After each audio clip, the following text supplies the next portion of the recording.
في أكبر الكتب.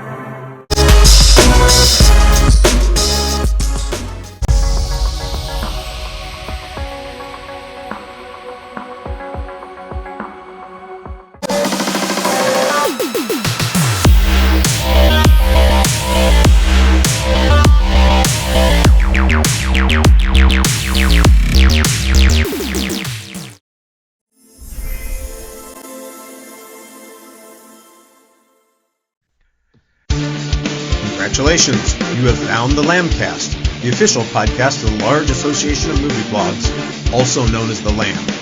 The Lamb is the largest collective of online movie blogs and podcasts with 2,000 members and counting.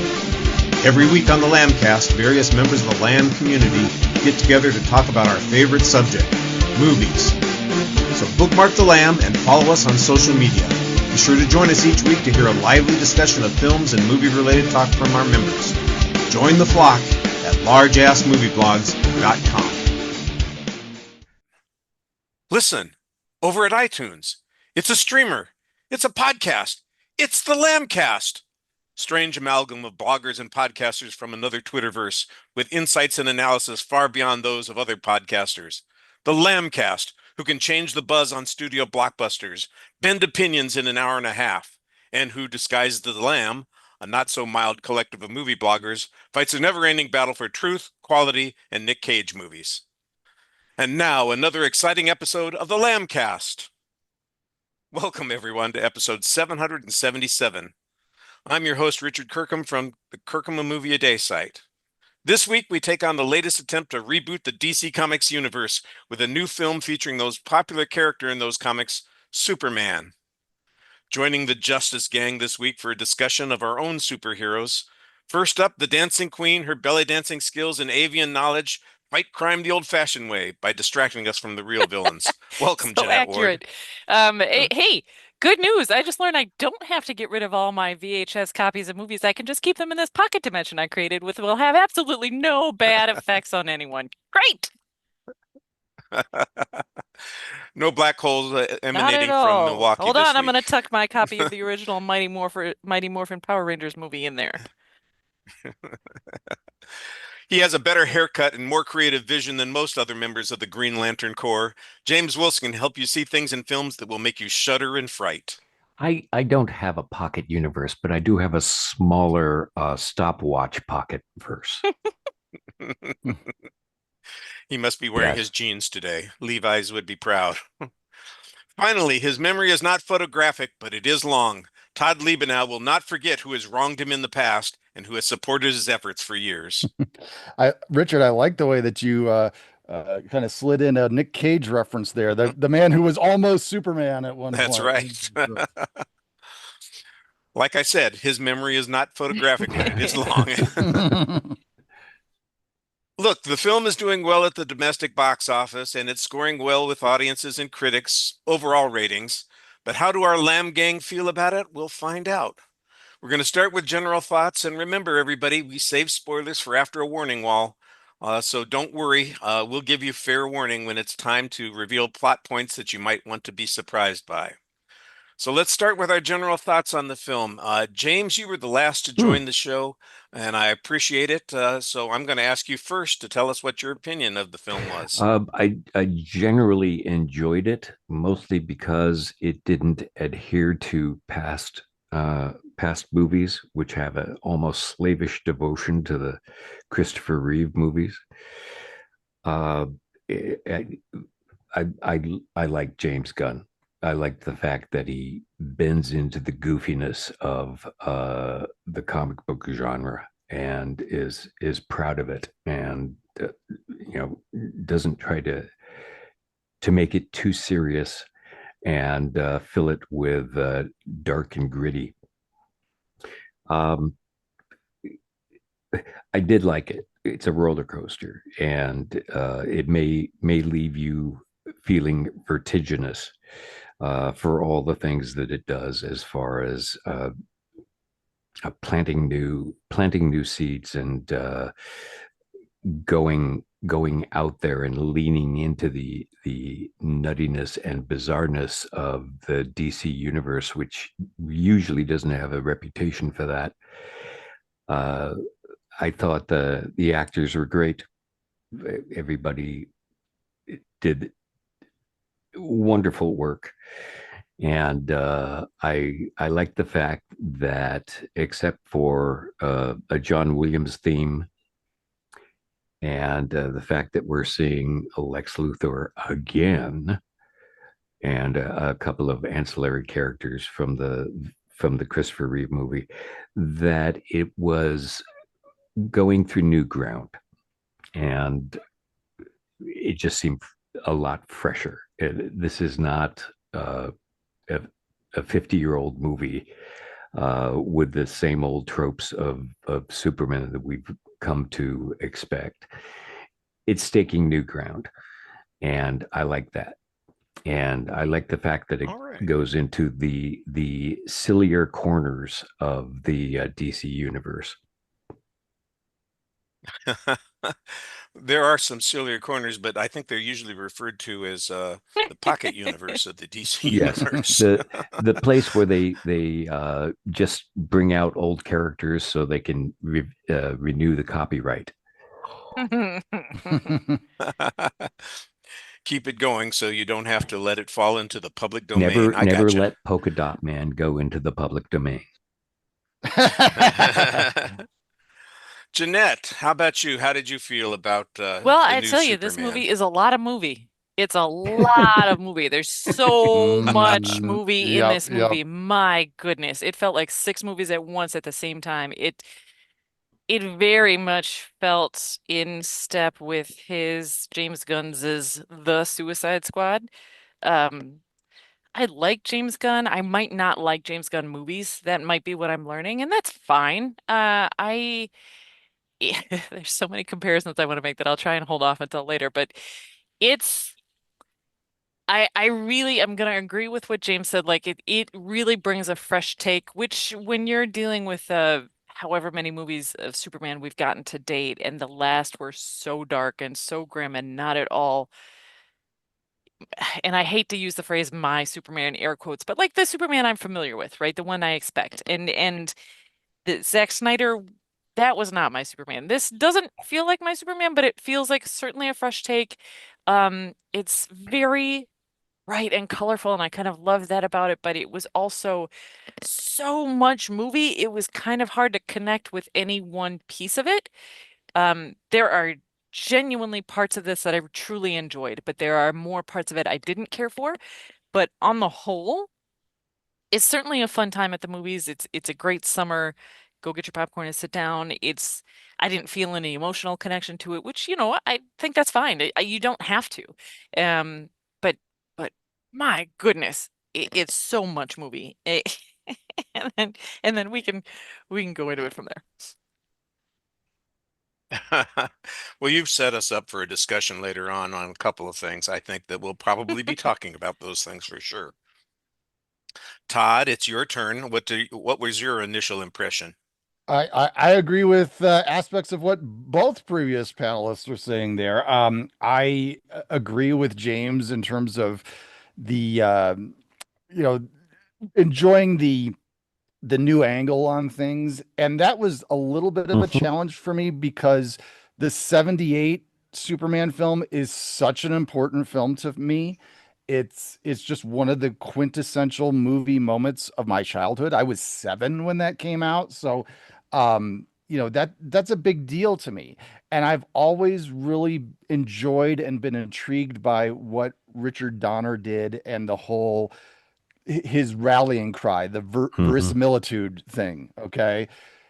And that is what makes that movie work. But I realized watching this Superman that the Donner Superman is not a comic book movie. It's a movie that's inspired by a comic book, but it's not a comic book movie. Whereas this Superman is a comic book come to life.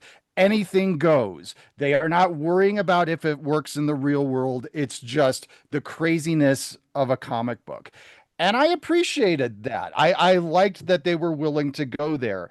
I agree with Jeanette though that they're putting a lot in here, and there were a few times where I thought, are they biting off more than they can chew? But at the same time, while they're doing that, I'm going, there's some things that Gunn is throwing into the mix here that I wouldn't have initially thought to put in a Superman movie, especially one that's launching the new franchise. That I'm still like, I loved it. I mean, like, Guy Gardner, Green Lantern, Mr. Terrific. I loved that. I thought those things were great. On the surface, when I heard they were going to put them in this movie, I was like, oh, come on. You're just pulling out C-level characters to stick them in this movie to plant more seeds. But you know what? They work. Mr. Terrific is terrific. He's like my favorite part of this movie. What Jeanette was also saying, though, about the emotional connection, I agree about that. I mean, one of the things that makes the 78 Superman so special to me is the emotional level that film has. This film does not have it as much. There were times where I thought, are you going to give me that? But Gunn does. The scene between Clark and Pa Kent is wonderful. One of the best moments of the movie. So he does give it to me, just not the way Donner does. So as a huge fan of the Donner film, this one, it took a little bit of a learning curve for me, but I am for the most part on board with it. All right. Well, I'm going to echo everybody for the most part. I like a lot of the new things in the film. I think that it goes places that are different. We're going to talk about the tone later on. All of them? When I was discussing, yeah, no, yeah, that's a little bit tough. When I was discussing it as we were driving back from the movie yesterday, I was thinking about it, and I said, I didn't read the comic books as a kid. I had a little bit of interest in comics, but not a lot. And I remember seeing some Superman comics, and I said, you know what? This feels like it is really a comic book because it is filled with such outlandish things that you would get in the comics, and it doesn't really feel like it's trying to be realistic or, present in the existing world. And I said, I'm not sure it's as good a movie as Man of Steel, which I didn't really care that much for, but it's a hell of a lot more entertaining than Man of Steel. And that's the way I felt about it. I was pleased for the most part. And so far, nobody has mentioned, you think Mr. Terrific stole the movie. I'm sorry. 80% of my enthusiasm for this movie stems from one character who doesn't have any language that he uses in the movie. I would go see a Crypto movie today, tomorrow, and the next week. That is my favorite part of the movie. That is, for me, the defining enjoyment that I got from this movie was everything that happened with Crypto. Crypto's wonderful. I knew you were going to bring that up, Richard, because I know you're a dog guy. And that's another element of this film that when that first popped up in the early, like the first teasers that came out, I was like, oh my gosh, they're doing Crypto. And, a character that just notoriously points to the ridiculousness of comics, And I thought, how on earth is this going to work? And it works wonderfully. Yeah. I mean, and it goes to what I think is one of the main successes of this film is that I think this is a film that brings out the humanity of Superman more than any other film that we've had. As much as I love Christopher Reeve's portrayal of Superman, there's still something that, like, when he's Clark Kent, it's one thing, but when he's Superman, he's almost too perfect.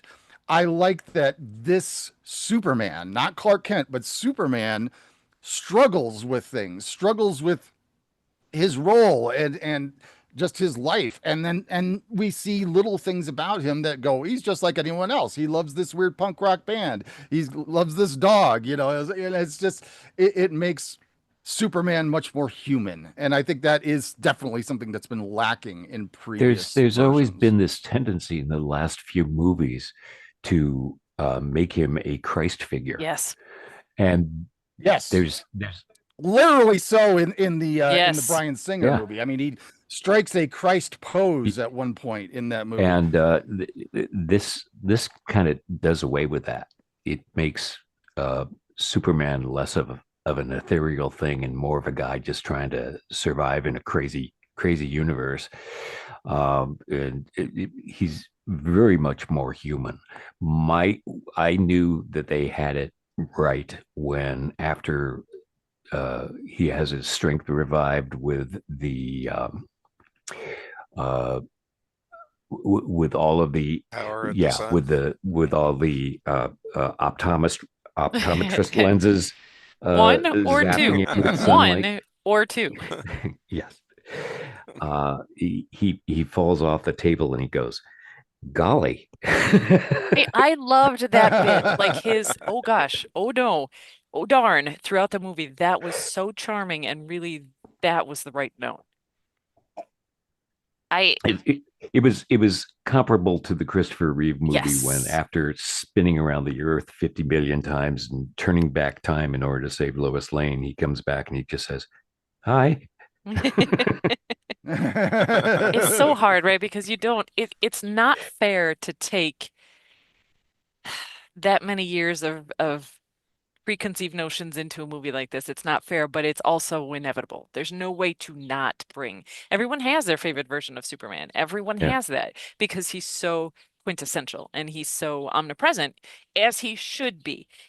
As really the first great superhero coming from the comics and then coming to various iterations, the radio plays, the old TV serials, the Donner Mhm. movies, the everything. There's so much and so it's so hard to do something new and fresh. And there's a lot of bold swings in this movie and that is refreshing on most levels.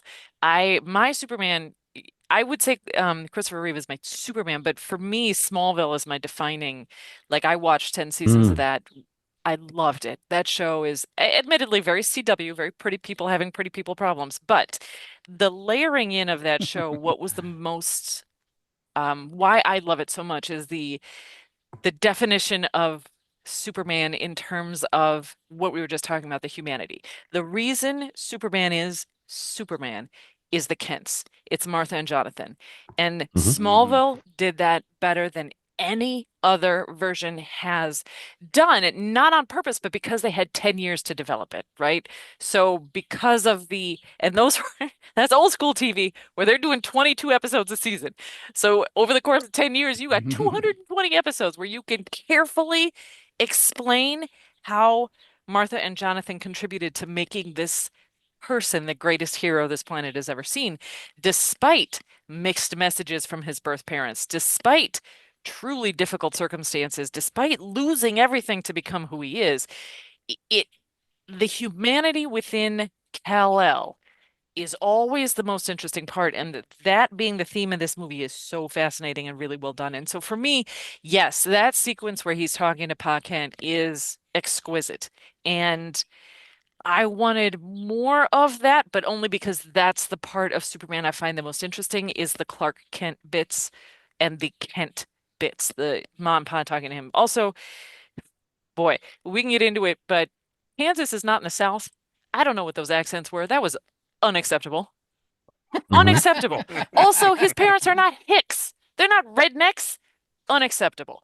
But that being said, that moment with him and his dad on the step where his dad just reminds him, look, no, this is who you are. Whatever messages you're getting from wherever you're getting them, your choices in the moment define you. And that's very similar to what the 10 years of Smallville really came down to. And I really loved that moment. And it's such a quiet and genuine moment in a movie that just is so much movie all around that it almost feels glanced over and rushed, and there's not enough of that. But that's kind of the connective tissue I wanted more of, and that part was beautiful. Mhm. But yes, the humanity. Sorry, to sum up, yes, the theme of this movie being the humanity of Superman, and it did feel, and again, I don't know that this is bad. It felt like we jumped into the third movie in a series of ongoing Superman movies. But I don't think that's a bad thing Yeah, in this yeah. case. Yeah, we don't need to see Krypton exploding again. Not again. Well, you've mentioned it a couple of times, Jeanette. This is a lot of movie. And part of the reason it's a lot of movie is because it's got a lot of characters. I mean, Mhm. a lot of characters who hardly get any development, story arc, explanation whatsoever. And I'm not sure if you'll remember them all as you go through. There are at least 4 or 5 villains. There are a half dozen supporting uh, characters that are allies and friends of Superman. We have mechanical warriors on one side, human cyborg type warriors on the other side. We've got the traditional characters of the Daily Planet involved in this. We've got the Kents, as you've mentioned. We've got characters that are callbacks from earlier films, including the ones that apparently we're trying to break away from a little bit, but at the same time we're embracing it. I mean, let's face it, if you don't want to be associated with the style and the ideas of the Donner films, then using the John Williams score and the typeface Mhm. for the titles at the beginning is maybe the wrong step. I don't think they're trying to stay away from it too much. They are breaking away from it because they've got so much going on here. But I had trouble keeping track of all the characters, and it took me you know, a day of thinking about it to remember that one of the characters that we encounter early on is really two characters. It's the same character. It was Oh just yeah. disguised. And I thought, wait, is there a Hammer and a Ultraman, or is that the Well, same and then person? is that a third And thing later, or is that not the same third yeah. thing? Yeah. So, So, so that's where I found the idea of a lot of movie. Plus, of course, this takes place in a lot of different environments as well. yeah, any one of the multiple through lines could have been sufficient. I get the idea of him, the God, I don't even know how to, but the foreign war, right? The war between these two fictional countries, which has been orchestrated by Lex Luthor. I don't think that's a spoiler because that's what Luthor is always doing. Sorry, Luthor. That's what he's always doing. Okay, Thor. fine. But that is is a plot line that really, because of the nuance involved in what's happening, you almost needed to spend a little more time on that and less time on, okay, now there's a monster loose in the city, and then there's also to the point where at one point there's a dimensional imp in the background that literally Superman goes, it's just a dimensional imp, don't worry about it. And you're I like, love okay, that. cool. Yeah. Honestly, that's the tone right there. That sequence, yeah, don't worry about it. Perfect explanation. Great. But there's just so much. And maybe that's fine. Maybe that plays to like modern audience short attention span, or they get enough of a gist when you mention something offhand like that. But speaking of like all the characters in the Daily Planet, it felt like James Gunn had this Rolodex of Superman things from across history and was like, I'm putting every reference. Every reference is going to be in here. That sportscaster that you met one time in one cartoon 20 years ago, at this point, probably 60 years ago, great, he's in. And then There's one guy who ends up in the flying saucer that I go, Who's the guy? wait, yeah, why Yeah, is who is that? exactly. who is Yeah. that? And you're like, okay, well, see, if we had spent any time connecting with the Clark Kent version of this in the Daily Planet, understanding, who he is, that he works with these people on a daily basis, how close he is with them, um, then maybe we would feel something when all of these folks are in the flying saucer at the end and they're celebrating in slow motion. And I'm like, why do they get a slow motion scene? I didn't meet half of these characters. Yeah, there is.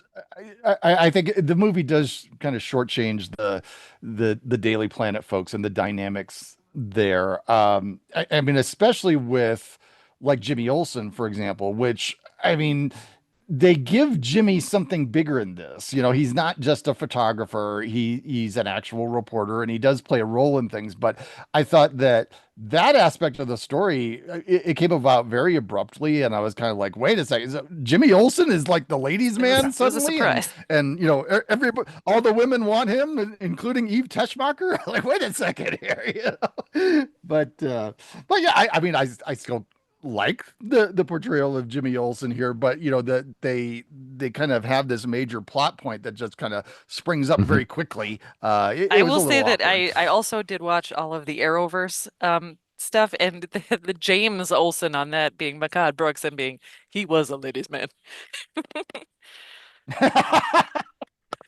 See, I'm just my brain always goes to, well, Mark McClure. Of Mark course, McClure yeah. is Jimmy Olsen, you know, and so yeah, this is a very different Very different. What about Jimmy Jack Olsen than Larson? that. See, and I go Aaron Yeah. Ashmore, and he was very much classic, old school. Yeah, I don't remember. Did Jimmy have a bow tie? He did. He should have. No, I don't think He he was should have. wearing a bow tie in this. Nor did he have red hair and freckles. I thought he did have freckles. No. No, I don't Oh, notice you know things what? like that. There We're are never so going to many, know because he like I doesn't said. have enough screen time for us to actually check.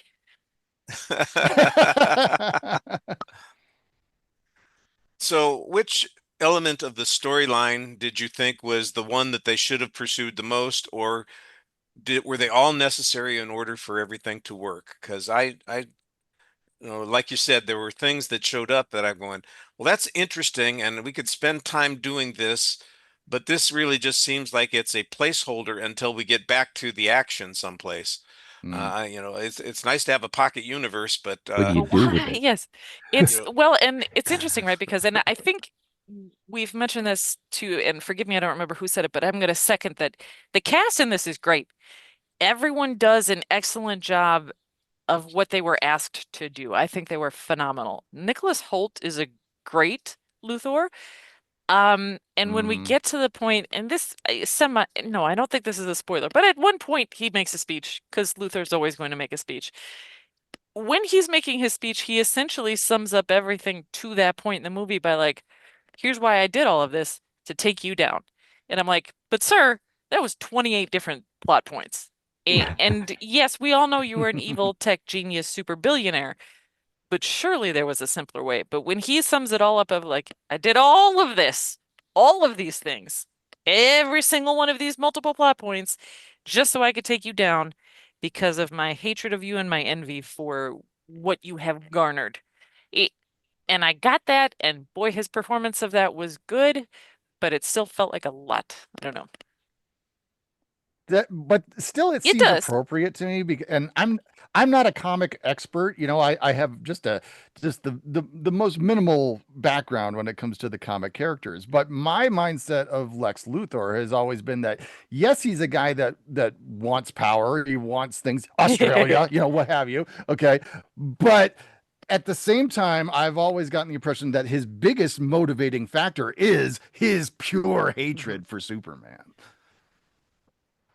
and we get an explanation for that hatred based primarily on envy. And he's got in his little speech this whole rationalization based on that. And it's like envy is apparently the thing that's motivated him to succeed as much Yeah. as he has. Powerful factor in the DCU universe, apparently. If you've got you know? something, I want it. Yeah. Yeah. Yes. In the way yeah, he has this problem with the way Superman has come from elsewhere and been embraced and loved, but it's because Superman has strived to become more human. Striven to become, Striven. because Superman Strove. is all he wants to embrace his humanity. He's there to help everyone all the time. He wants to blend in and be a part of this world and then also work to save it. And Luthor has this issue of like, but you're not one of us and you get to come and do this and that's not fair. It should be me. Why aren't they embracing me? Me! So I don't know. Yeah, there was, yeah. I really liked the performances and I get it, you know, but How about the saving the squirrel, I loved don't it. want to Yes, thank you. I was thinking, I thought about that moment earlier when we were talking about callbacks to the earlier series, and you mentioned like Christopher Reeves after spinning around the Earth several times to save Lois, comes back and says, "Hey, how's it going?" And I thought, well, Superman doesn't save a kitten from a tree, Save but a he does squirrel. save a squirrel from a Which falling I building. Yeah. Well, and I mean that whole sequence, because that's where you've got the, what do they call them? The Justice Mhm. Gang? That was the name of it. Yes. And they're actually the ones that are primarily fighting this kaiju or whatever you want to call it. Superman is all caught Yes. up with saving the people. Green Lantern's blasting the big monster, and Superman's swooping down and saving a little girl and scooping up a squirrel and all that kind of stuff. And it's like, they're all caught up with being, there in the forefront and doing the big glamorous thing, and he's It was just a trying to save giant people. character development disguised as a giant action sequence. Yes. Yeah. And there's along those lines, and I think James Gunn is an animal lover, loves animals. The Crypto is designed after his dog. But his loving of animals is hard to see on screen sometimes. Like Crypto does get straight up tortured in this movie. There's a dog that in Superman saving it, he blows it out of the way and it slams into a tree. Maybe not that hard, but it was still a little tough to watch. The squirrel saves the squirrel. The kaiju, like Superman's vision of what is happening to the kaiju when Mr. Terrific launches the T-spheres into the stomach, explodes it, and kills the thing. Again, because it's a giant CG monster, we might not have had the connection to it, but Superman's reaction to that of like, oh no, I was trying to save it. I was trying to take it somewhere where it could live in peace, where it could be in a zoo somewhere. His reaction to that then Pocket hurts Dimension Zoo. my heart. There's so much. It's so hard to explain that there were a couple moments where, and admittedly, I have a very soft heart when it comes to animals on screen, and CGI animals even can't. Sometimes that's good and sometimes that's bad. There's no real Crypto in this movie at all. Like, there's no real dog. It's entirely CG top to bottom, which fine, because sometimes you can make that more expressive. But in making it more expressive, you can feel its pain a little bit more because the expressions are more anthropomorphized. God. Very good. You got Very it. good. All right. Congratulations. that's Applause for Jeanette. She got that Too word difficult. right. But yeah, so the scene where he's tortured is like, I can't watch this. Why are you putting that in here? Yeah, I don't know, to clearly Still, he eases up on what he did in and that's the other one, like So, for an animal lover, I find that movie unwatchable. And it's just this is not nearly as far, everyone, but there are some scenes that are a little bit rough. Well, the torture of Crypto by having him chasing three-dimensional squirrels in a transparent ball, that's a little odd. His eyes are wired open. It's Like, not that's as- the part I couldn't handle. Yes, he's trapped. Yeah, it's just awful, that I like the fact we've already said it that Superman's gets most motivated to confront Lex Luthor Yes. over the Yeah. dog. I did mean, like that. he doesn't come through the front door. He doesn't knock. He's not polite. He's not the usual self-depreciating hero who's coming in and making contact with humans in a calm demeanor. He's pissed. Well, again, something that points to the humanity of Superman in exactly. this film. How would you react if someone swiped your It's so dog? interesting, right? Because in Superman as a character, because his powers are nearly infinite and he's so strong in all the ways, he's a character that always has to exist within control, right? He always has to be in control because if he ever loses control, people get hurt. If you ever watched any of the animated series, the Superman animated series, Mhm. the Justice League series, and then Justice League Unlimited, there's a couple of episodes that deal with he always is in control because he has to be in control. If he's not, people get hurt. So it was very interesting in this movie seeing scenes of him being a little more out of control. He is a little shouty at some points but again, it is mostly like, where's my dog? Which we get it. Everybody who's got a pet, yes, we're all there with him. But it's so interesting to see that character and again, it's not fair to bring all these preconceived notions in, but to see a Superman lose his temper, to start yelling, to be a little more hot-headed. But it does speak, because the theme is his humanity. It does speak to that. So while it feels unfamiliar and maybe a little unsettling or different than what you're air quotes used to for Superman, it does fit the theme here, and it does fit this version. So I don't know. Mm-hmm. He's shouty. Well, He's frustrated, but Well, but it's before we a get it's a to world where he Go gets ahead. frustrated. Yeah. I mean, there's his instincts are fairly pure, Mhm. and the rest of the world's isn't. I mean, the dialogue between him and Lois, where he says, people were dying, and she says, yeah, but you didn't check with the president. Mm. Yeah, you violated national protocols. And his take on it is there was a war going on. I wanted to stop it. Mhm. But did you ask permission? No, no, that's not what I do. That was a really good, Well, interesting scene with a lot of layers. Yeah. Yeah, very, very well done. it's a It's a it's a meaty scene. meaty scene. I mean, I was looking at a kind of a recap of the movie earlier this morning. The interview scene between Clark and Lois is like 12 minutes long. Yes, thank It's you. 10% of wow. the movie. And it works. I mean, you don't sit I'll disagree with you a little bit on that. uh, I think it could have been half as long and been much more effective. I was watching that scene going, how long is this going to go on? And that doesn't mean that I wanted a 12-minute action sequence to replace it, but it did feel a little bit like we're getting a lot of talking, a lot of explanation going on here that probably we'll see if we just move along at some point or other, but we're going well, to talk about it here. I think this scene is very important for the dynamic between Clark and Mhm. Lois in this movie. Because I mean, going back to what we've said many times, there's a lot of movie here. There's not a lot of other moments that Clark and Lois have together. And I think it's a key scene for kind of giving us the dynamic of their relationship at this point. I mean, we haven't talked about Rachel Brosnahan at all. I'm sitting here going, I think I have a new Yeah. favorite, Lois. I think she really knocks it out of the park. I mean, I admit I've always, though I have a certain affection for Margot Kidder in those original films. She's never been high on my list for Lois's, but I think Rachel Brosnahan really does a tremendous job here, and especially when we move into those scenes where she has to kind of take control of things. There's that whole sequence where she's teaming up with Mr. Terrific to get Mhm. things done.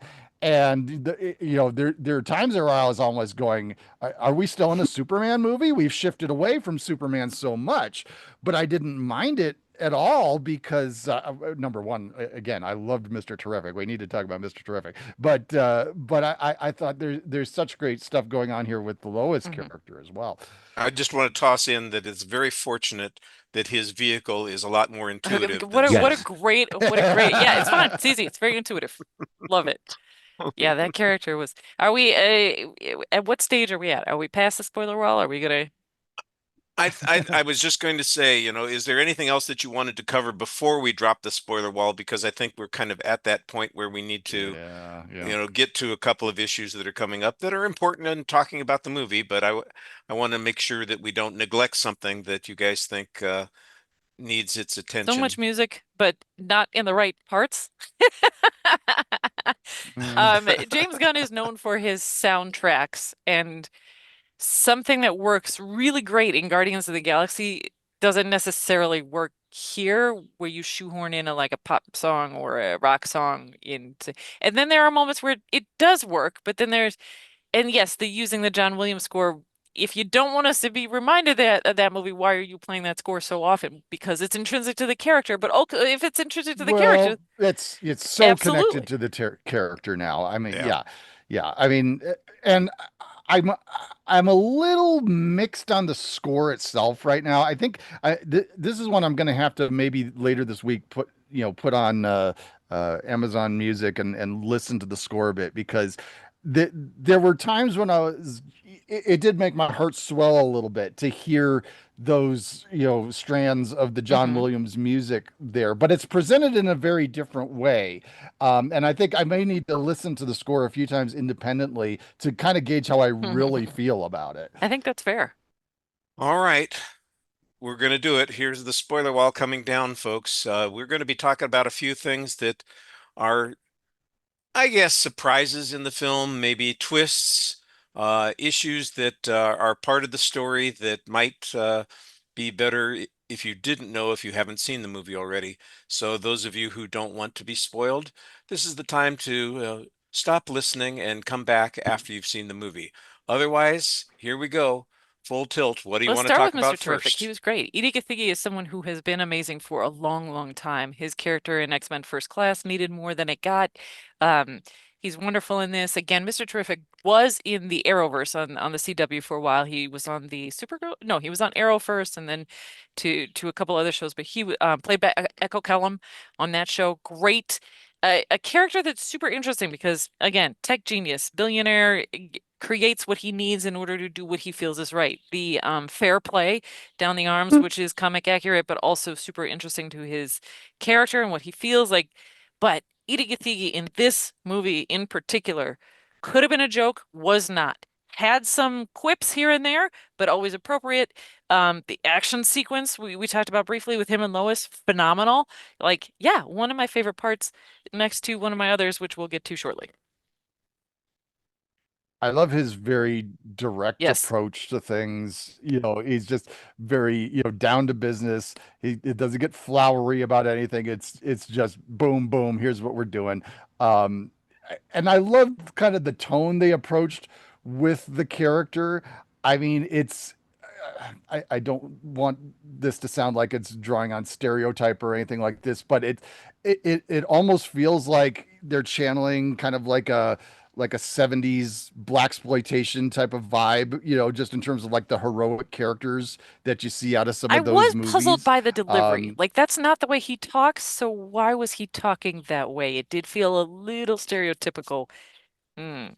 And I was like, is that a choice or is that I don't know. I direction? suppose I'm not sure it's necessary. I suppose different folks could Yeah. take it different ways. I mean, it's something that, let's put it this way. It intrigued me enough that I'm going, give me the Okay. Mr. Terrific movie. That's not something that was on my radar at all. I know next to nothing about this character out of the comics. Uh, you know, Again, this is one that when I saw they're putting this character in it, I thought, oh, James Gunn, you're just, you know, scraping the DC backlog here to throw in as many characters as you can. But I was like, I like this character. This is a very intriguing character. I want to Mhm. see what else he does. All right. Well, I'm going to talk about something that I think is important to the story here, but I assume that people from the comic books universe, I don't know. I don't know the comic books. I'm going to go back to the Donner films because that's, probably my foundation for the Superman stories. Uh, what the hell with Jor-El? Mm. I mean, No, no, and that's a really good question, right? Because I think in the Donner movies, you don't really get that. Again, it's covered in Smallville that Jor-El has a complicated history. Like some people saw him as a visionary on his planet, some people saw him as a kind Icon. of a tyrant, and his messaging to Clark via the shuttle and via all the crystals in the fortress are sometimes mixed. Like, yeah, we're sending you here because we know this planet is safe. We trust these people. They're going to help you reach your potential, and you can be the greatest of them, and you can be a savior. But then there's also some of but you're always going to be better than them. So, feel free to go ahead and rule them if you want to. And so it's interesting to see that and by the way, that impregnated as many that of was them as in uncalled for. this. I have never, and forgive me again, my knowledge of the comics is very limited, but in all of the iterations, I don't believe that has ever been mentioned before. So that was interesting. I mean, it was something that, and again, I don't have the comic background, But I was thinking, oh, surely, Lex is just manipulating had to this. He's assume just so. making this up. That's what That's I not really what, assumed. but as the movie goes on, that is never resolved. And so I was like, okay, maybe Jor-El is a major, you know what. It does seem like something Bradley Cooper would say, so I guess,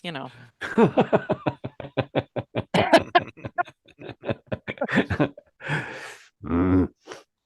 And the second sort of twist that we get is the reveal of Ultraman, and we now have another piece of technology that's being utilized in order to create real conflict for the Man of Steel, because let's face it, he is invincible unless he's faced Yeah. with himself. Yeah.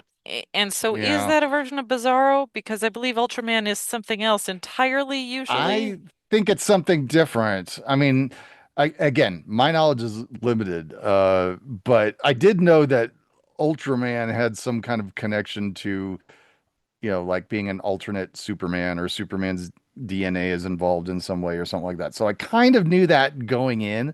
I mean, I think they handled it fairly well here, but it was one of those things where I said, is James Gunn jumping the gun, basically, where is this something that would have had more weight to it had it been another couple movies down the line? I will say that once the reveal, like the helmet comes off of air quotes Ultraman, and we realize it is a flip version, but it's Corn Sweat with longer hair, and I was like, oh wow, he looks like Henry Cavill in this. I see a resemblance. I was like, that's kind of interesting. Yeah. Well, and I think there were some folks out there that were like wanting that to be Henry Cavill in this movie. I heard that kind of chatter out there online a little bit. Were there other elements of the film that you wanted to talk about that we Let's kept talk away about the from Nathan Fillion of this, the audience before? Nathan Okay. Fillion, again, if you watch the animated shows, he's Hal Jordan. He's always been Hal Jordan. He's the first Green Lantern. He's always been that character in the animated shows. And so when they said, and he and James Gunn, he's been in every single one of his movies way back to like Slither and before. They've known each other forever. And when they said, oh yeah, he's putting Fillion in his Superman movie as a Lantern, you're like, oh my God, he's been voicing him for 158 years. He finally gets to be him on screen. Then like he's playing Guy Gardner, and you're like, what? Everyone hates Guy Gardner. Yeah. But, I have to admit, and thank God for Nathan Fillion. Like, this is a man who understands his assignment every single time. You're not going to let me play Nathan Drake? Fine, I'm going to make this fan film where I'm Nathan Drake, and it's going to be flawless, and everyone's going to want this. But that's all right. I get to do it. That's cool. Serenity to Firefly, or Firefly to Serenity, like always bringing that back. However many seasons of Castle, which was great. The Rookie, which he continues to champion, and that's a perfectly fine show that you can just watch and turn your brain off for a bit. Like, this man knows what he's doing. Hey, you know where I first saw him? Two Guys, a Girl, in a Pizza Place, where he was neither of the two guys, the girl, or the pizza place. He was the other dude. So great. Yeah. It's wonderful to see him in this, and as much as I want him to be Hal Jordan, what a meal he made out of the handful of sequences he got. He was hilarious. He was awful. You could still hate Guy Gardner because he's annoying, but so fun. I definitely understood the tone. I really enjoyed him. Yeah, it'll be interesting to see how things play out as they introduce other lanterns into the mix here, because I know they're like already working on a series or something, I think. But just to see the differences in the approaches they will have. I've always been so intrigued by just the powers of the Green Lanterns, and this ability to be able to create anything, and it's all a matter of their creativity and their personality. And I mean, it's played out in just the weirdest inappropriate way in this movie, where in that final sequence, he's unleashing these giant hands, and half of them are extending a middle finger as they bat some army guy across the desert. So much. I was laughing. I was giggling.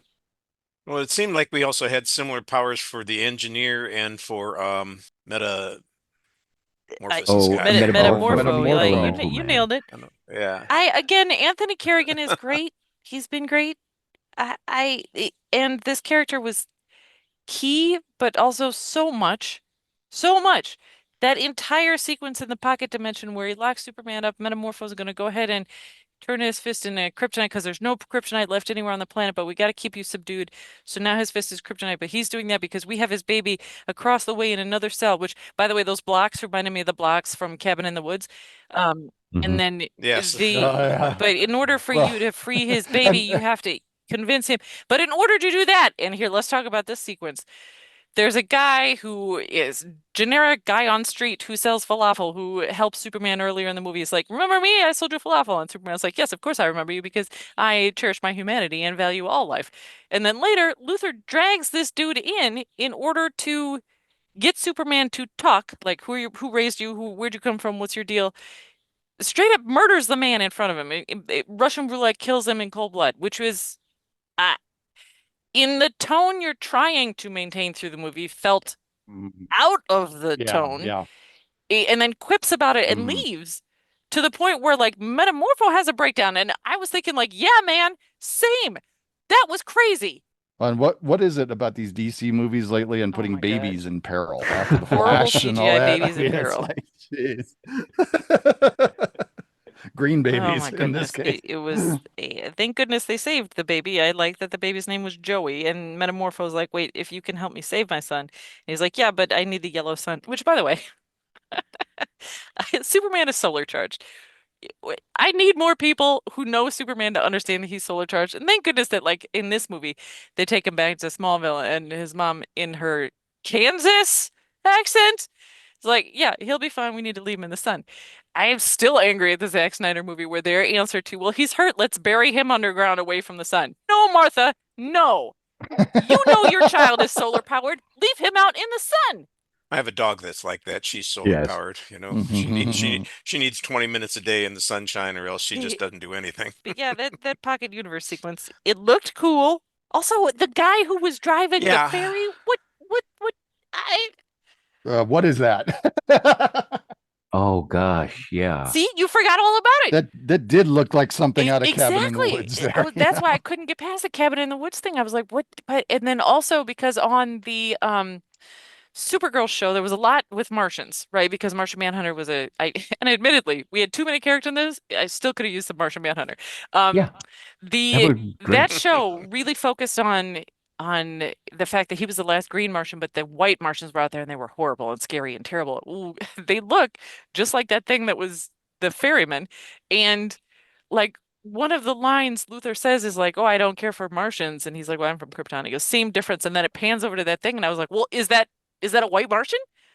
But then it's never brought up again. And we're just supposed to ignore that thing driving the ferry. There is a Martian Manhunter reference in this movie. And again, this is not me. I got this from watching another video. You know, I often like to watch the videos after the fact on these where they say, oh, here's Screen Crush is this my Easter egg favorite. and there's this Easter egg, you know. But there's when the Hammer of Boravia is attacking Metropolis and it does the eye blast through this office meeting room. The office is for Choco's cookies, Martian which I guess is Manhunter's Martian favorite Manhunter's His favorite favorite cookie. cookie. Exactly. Yeah, so. There's a reference I would have no clue about forever. I gotta while we're on that subject, I gotta share this other one that I saw because this touched my heart because it's a reference to the Donner movies. But there is an Otis in this movie. Yes. You know. Lex Luthor has a henchman who's competent. Otis. And like Yes. Yeah, well, they're all like tech bros. You know, they're not just a bunch of morons. But you add his last name. That's the thing. According to the end credits, it's Otis, last name Berg. Which is in the Donner Superman movie when Hackman is laying out the match, town. Lexville, and then there's Otisburg. He's like, Otisburg? That's a deep cut, but brilliant. What a treat. What a delight. There are a couple of superfluous characters who are presented that are clearly intended to promote upcoming shows and future movies. Each of them is in this movie for maybe 30 seconds or less, and I'm not exactly sure how I felt about it. I'm not sure why Peacemaker is being featured in a interview here. To remind you that season 2 is coming up. Yep. Yes, Why exactly. wasn't well? And then Supergirl is apparently a drunk party girl. Coming next summer, yeah. It's coming I next don't summer, care for that so- version of Well- that character, but hey, what do I know? I mean, I was intrigued. I was kind of like, all right, I am interested to see what they're going to do with the character with this tone and stuff. I mean, my heart will always belong to Helen Slater, but still. We haven't mentioned Hawkgirl. I wanted to throw out Hawkgirl real quick. You could she do that doesn't- very easily, by the way. Well, Throw that's out the thing. Hawkgirl. She doesn't get a whole lot to do, but I still I kind of loved the Yes. screech. Yeah, that's a new Yeah. take on the character, which I guess if your name's Hawkgirl, why wouldn't you be screeching like a hawk? So okay. Yep, exactly.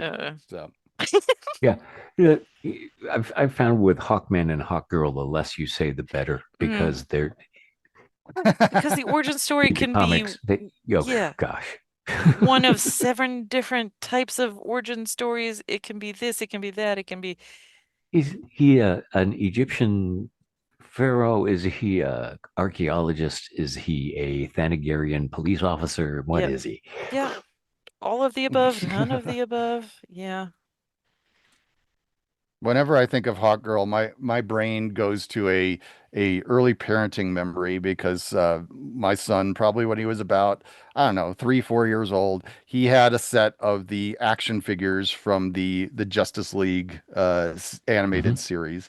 And so, when kids are that age, you go through these little games, you hold up the little figure and say, which one is this? Oh, that's Superman. Which one is this? That's Batman. And you hold up Hawkgirl, and being 3 years old and not quite pronouncing words correctly, it would sound like he was saying hot girl. That's hot girl. Was that her function in the Justice League? No, in be the hot animated girl? show, she was badass. Dated Good, Jon good. Stewart before Vixen, and then I mean there was some drama there, and then had that whole thing with the Thanagarians, and yeah, it was, and also always had wings. Like even when she's hanging out in the Watchtower, not currently Justice Leaguing, always had her wings. Like they were part of her. So I did notice, and correct me if I'm wrong. Yeah, they Yeah, kind of went away when at this times version was here, yeah. lounging around, that they were not there. Yeah. Wingless. So that was interesting. Retractable wings. Well, I clearly had the right group of people on the show today because you people know what the hell is going on, and I We've- appreciate that and the insights from all of the other We've kind of deep dished DC comics. iterations. Well, I guess I mean before we transition things, since it sounds like you're transitioning here, Richard. Yeah. I guess as this being the first, at least cinematic entry for the new DC universe. Gods and are monsters. are we excited to see what's next, or are we, maybe in a more cautious I mean, mindset? yes What are we and thinking? no. I listen, more content is always make all the stuff. Everybody make all the stuff. And if I don't like it, that's cool. Someone's gonna Yeah, love yeah. it, and that's awesome. Make all the stuff.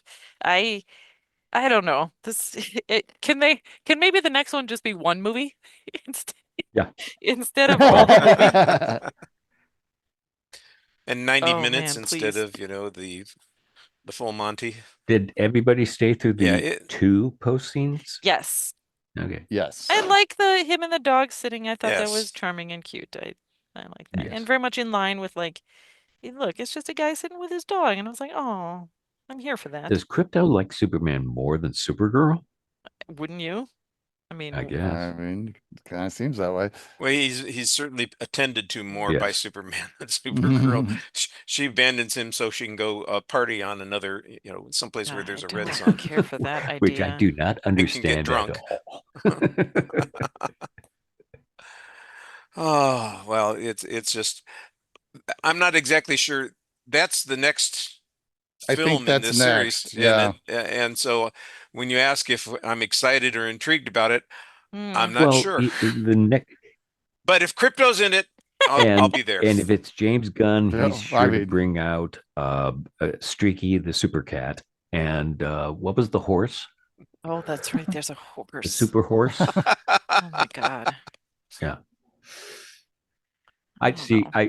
Does the horse Yes. have wings? And Okay.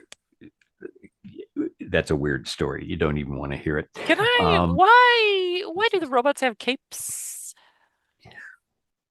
fashion It's statement. just Okay, the all right. fashion, No, yeah. It's, and you know, why does the does dog have a cape? I mean, why is it so easy for everyone to find the Fortress of Solitude? When did it move to the South Pole from the North Pole?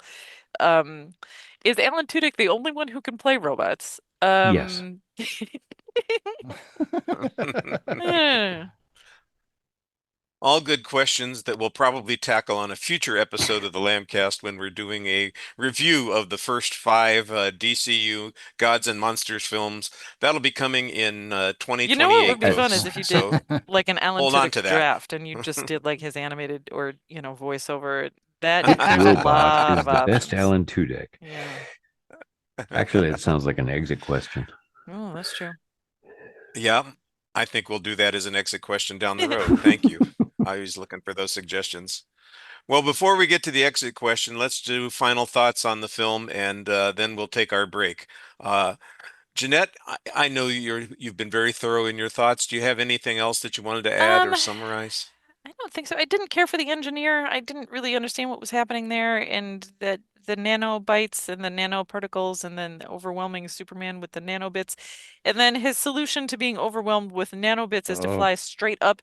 And I'm like, oh, I get it because they're technology. He's going to fly up into space and then freeze them so he can easily remove them. But no, that's not what happened. His thought was, well, I'll hit them real hard with the impact on my return. I was like, that doesn't, okay, I guess. So I didn't really get what was happening there. I think it was the That's, world's biggest Maybe Yes. Heimlich okay. maneuver. You know what? And yeah, that it's the first film where we ever get to see oh, Superman and vomit. I didn't need that, but okay, it did happen. Um, yeah, I overall it was rough because I wanted to feel an emotional connection to it again because I feel like the reason Superman continues to be so much a part of culture is because of his relatability, that he could be above us, but he chooses to be within us and among us. And that is in here, but it's buried under so much other CGI stuff that sometimes it gets a little bit lost. But everyone involved does a really good job with what they're given. There are definitely standouts for sure. I think Mr. Terrific and this version of Green Lantern are certainly standouts. I think Brosnahan was great. Cornswet was great. Oh my God, finally a Jewish Superman. Phenomenal. Like he always should have been. Yeah. It's so great. It's so great. He does a really, really good job. So yeah, overall, look, it's fine. It's a lot of movie, my goodness, but it's absolutely very entertaining. I'm sure people are gonna love it, and that's James, it's your turn to review, summarize, and toss in anything that you didn't get a chance to talk about before. Which sounds like something I would do. Mhm. Um, the uh, like I said, it made me uncomfortable at times, but it's only because we've been force fed the same Superman uh, tropes for years and years and years, and it was nice to see something a little more fresh and subtle and unsubtle at the same time, which is what James Gunn does. Todd, how about you? Yeah, I don't know that I really have a whole lot more to add. I mean, I had fun going to see this movie. Like I said, I think it is important to go in understanding this is, if you were raised on the Donner version of Superman, this is not that. This is very different. It might take some adjusting if that's kind of your sweet spot. But as long as you can get into the mindset of this is an anything goes comic book world, just sit back and have fun. two things two things that bother me: no phone booth and no utility closet. we didn't see him change at all. Like he Mm-mm. was either one or the other. We never No. saw him transition. That's kind of interesting. We did get a revolving door at one point, but Yeah. nothing happened there. Just going to work. Well, I tell you, if we look at it as a spectrum, between the Donner version and the Snyder version, this is somewhere in the middle. I think it's got some of those things that are, fun from the Donner versions, but definitely it's got some loopy stuff to go along with it as well, which is not quite as serious as we get in the Snyderverse. So I had a simple way of saying it. I was entertained, but Oh, I was that not yeah, enamored that's by fair. this Yeah. film. Yeah. So the one thing that I do love the most is, not Superman himself, but his Yes. damn dog. And like I said, I I will probably see this again, but I will be seeing it again because of the dog, Hmm. not because of everything else. All right, we're going to take a quick break here to hear from a fellow Lamb Podcasting Network show, and then we'll be back with our exit question of the week. Mark! Heather! We need to tell people why they should listen to our show, Word of Hellmouth, in 45 seconds. All right. For one, you and I are hardcore fans of Buffy the Vampire Slayer. We know what we're talking about. Anything else? We are fun to listen to, and our off-topic conversations are legend. Any other reason Scoobs out there should check us out, Mark? Simply put, Heather, you and I are 5 by 5. Oh, yeah! Where can people find us, Heather? You can find Word of Hellmouth anywhere you get your podcasts. Our home website at rabbitholepodcast.com, or just hanging out at the Bronze. And David Boreanaz, if you're listening, hit me up. Me too. I don't care. We're back, and we've been talking about Superman 2025 here for over an hour. Lots of things to discuss there. And of course, the Superman films have been around since 1978. There are older versions of Superman. We got a lot of Superman on this show, but I thought maybe we'd go a little bit different with the exit question of the week. Instead of Superman, there are other superheroes that we could be talking about. And we've talked a lot in the last few years about the MCU, about the DC Extended Universe. My question here is whether or not there's a pre-MCU superhero that you'd recommend, a film or even a film series that existed prior to Iron Man in 2008 that you think was worthy of calling it a superhero movie and calling it a good movie as well. And I just thought we'd give people a chance to espouse their enthusiasm for other characters, other worlds, other ideas.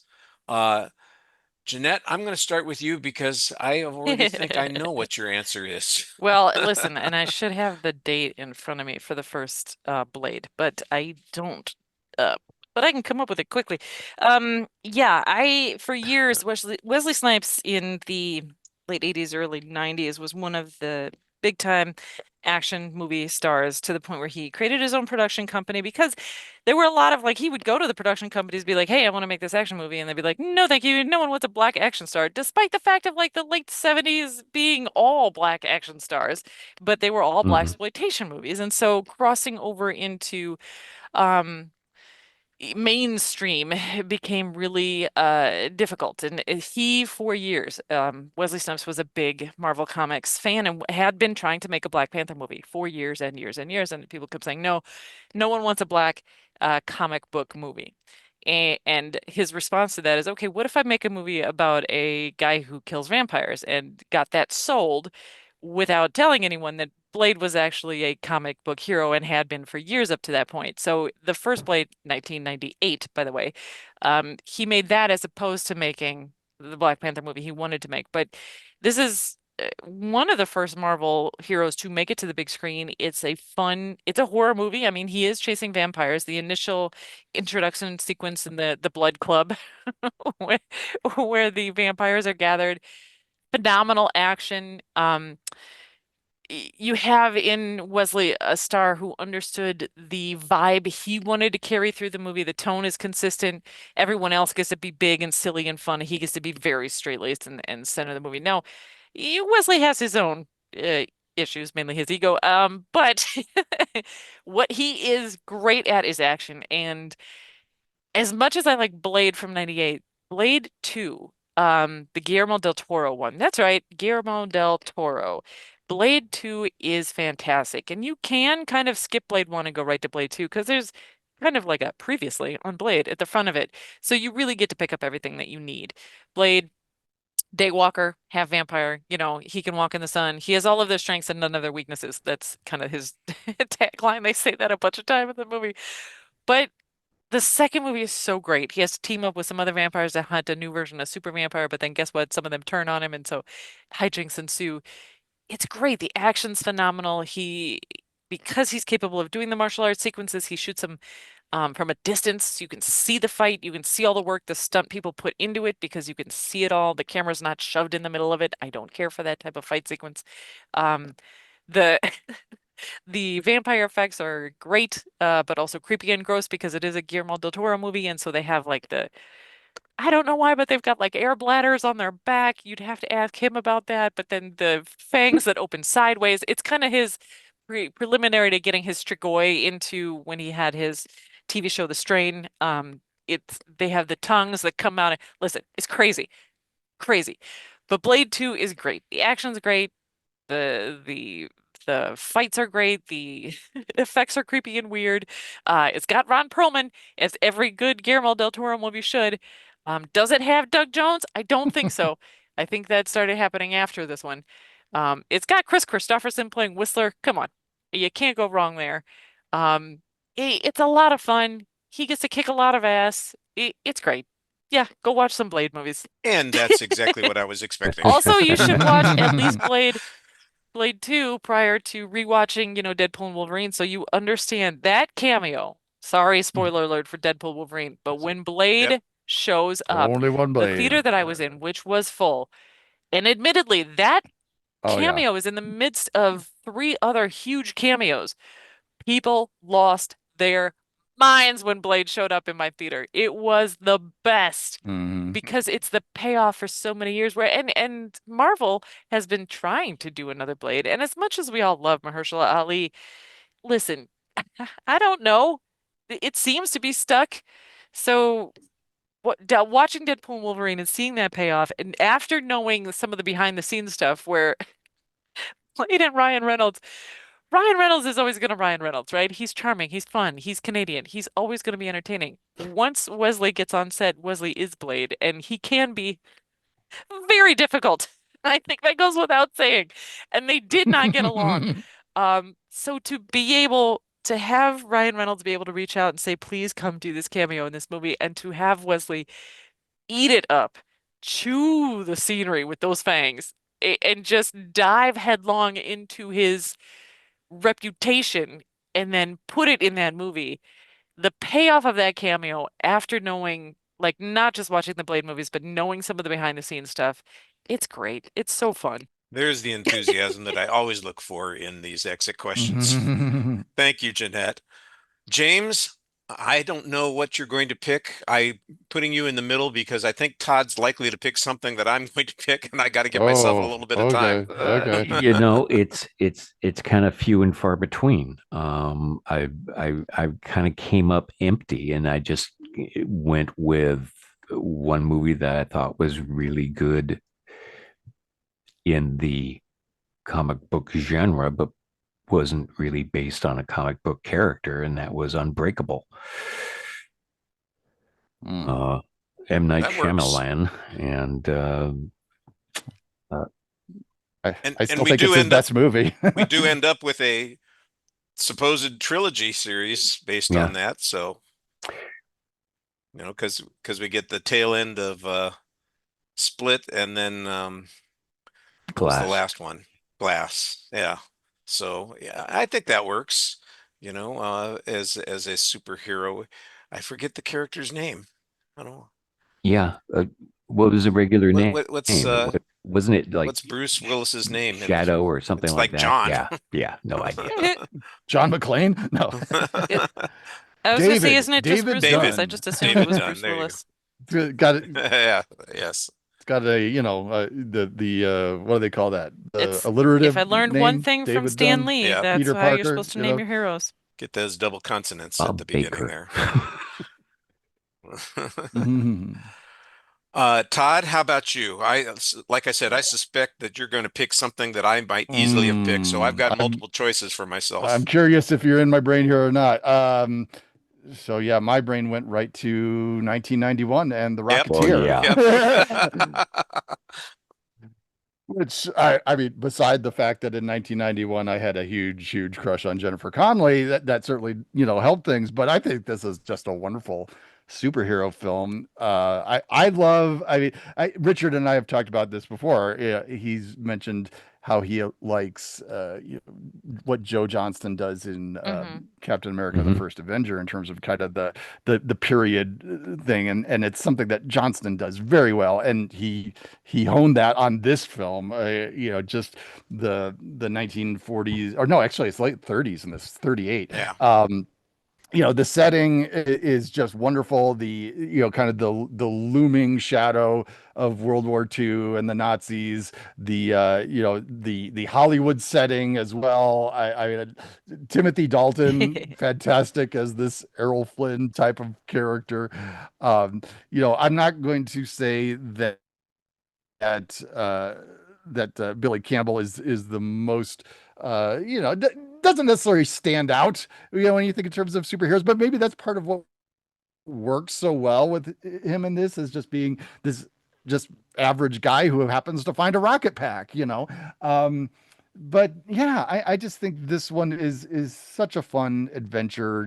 Just takes great advantage of that period feel. The score, which I think it is a Horner score. I think this is the James Horner score. Is wonderful.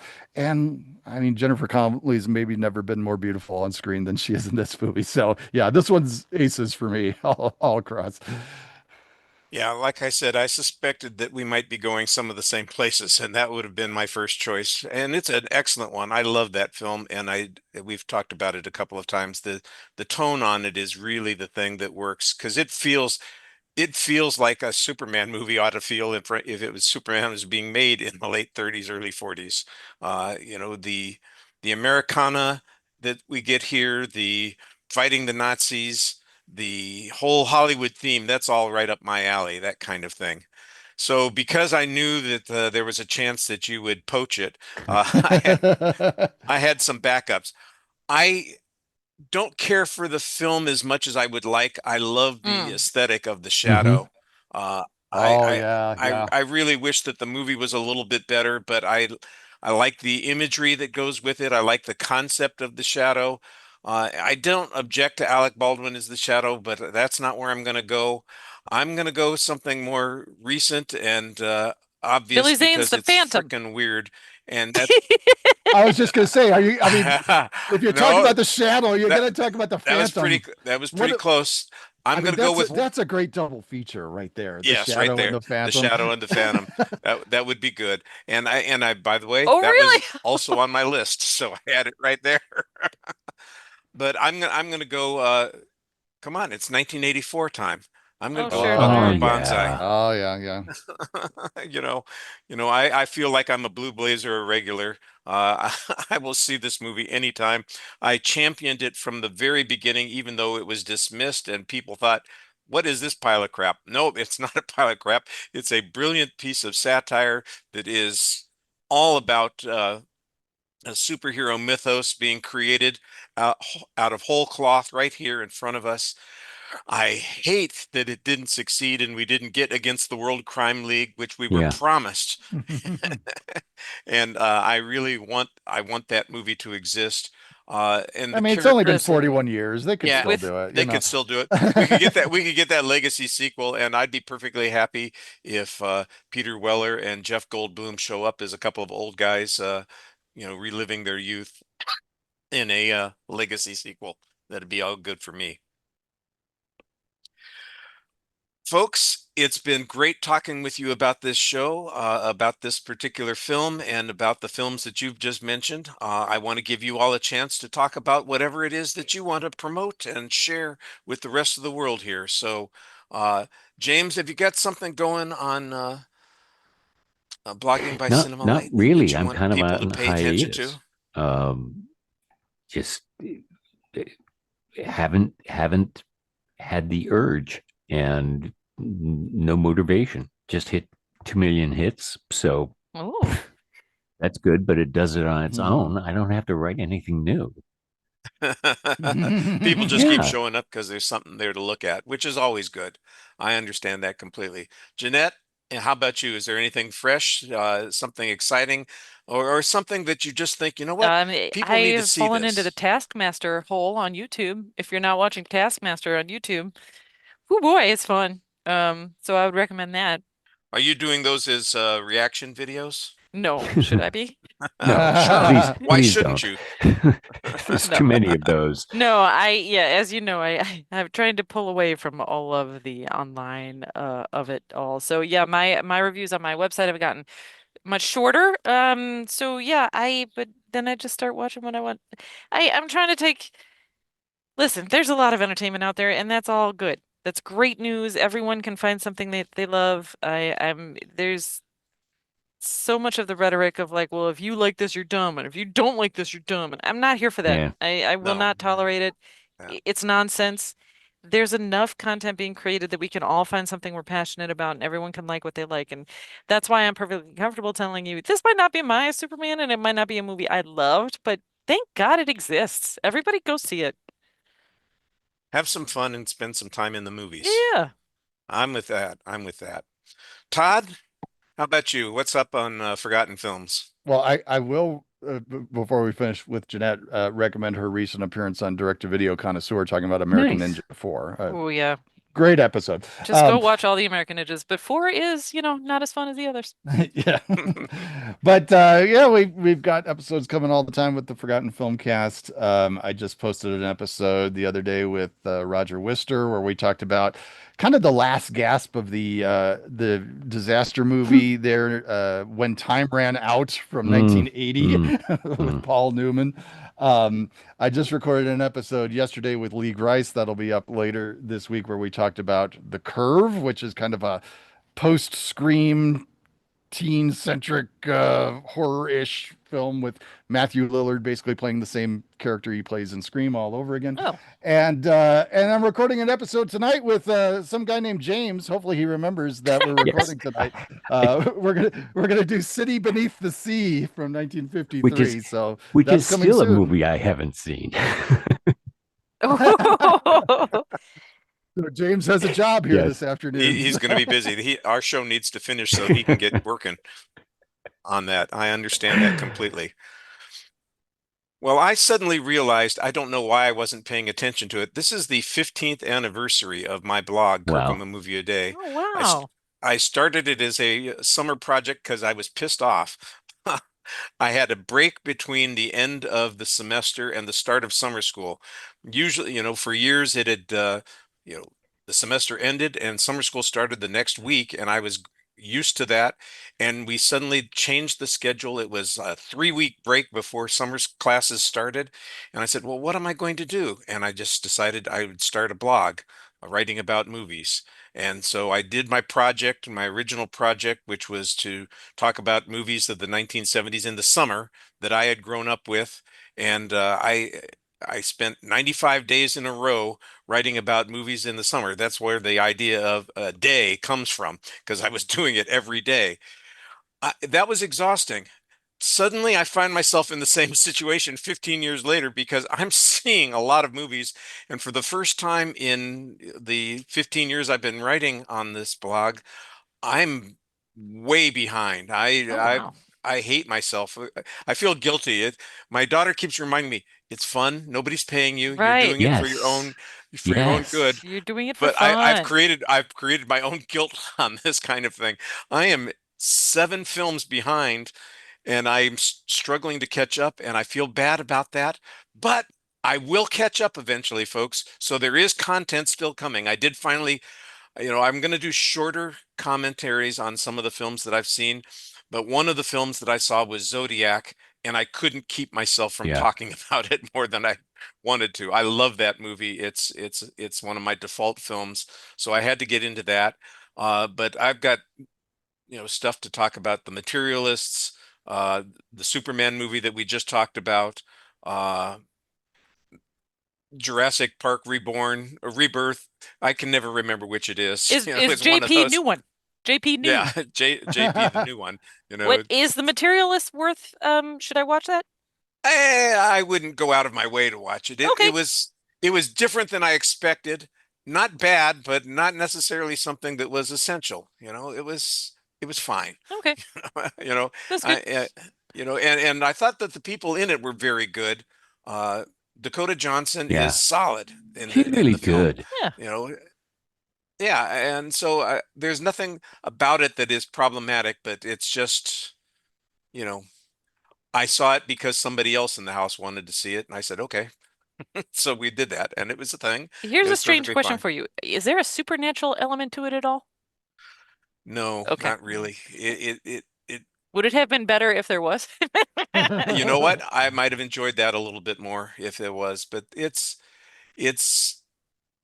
more conventional than I was expecting, and it's not a romantic comedy. It's really a drama, and No, I don't need that. yeah, so maybe not for everybody in this particular case. And like I said, I still have I got the Magnificent Seven and the Wild Bunch to write about. Two films that I love, Ooh. and I just haven't had time to get to yet. So they're coming. By the way, when I write about the Wild Bunch, that'll be the first time I'm writing about it, and of course, it will end up on the Strother Of Martin Film course. Project, which I'm still working on. So, folks. Tune in. We'll catch up eventually. And everybody here, I thank you so much for showing up for Superman. I'm glad that you made the effort here. You know, it's all for Justice in the truth, American justice, way. and the American way. American And the way. You know, Yeah. so Yep. let's keep that in our hearts and hope that everybody else can enjoy the movie, even if they don't necessarily feel enamored of it. Yeah. Thanks, and we'll catch you next time.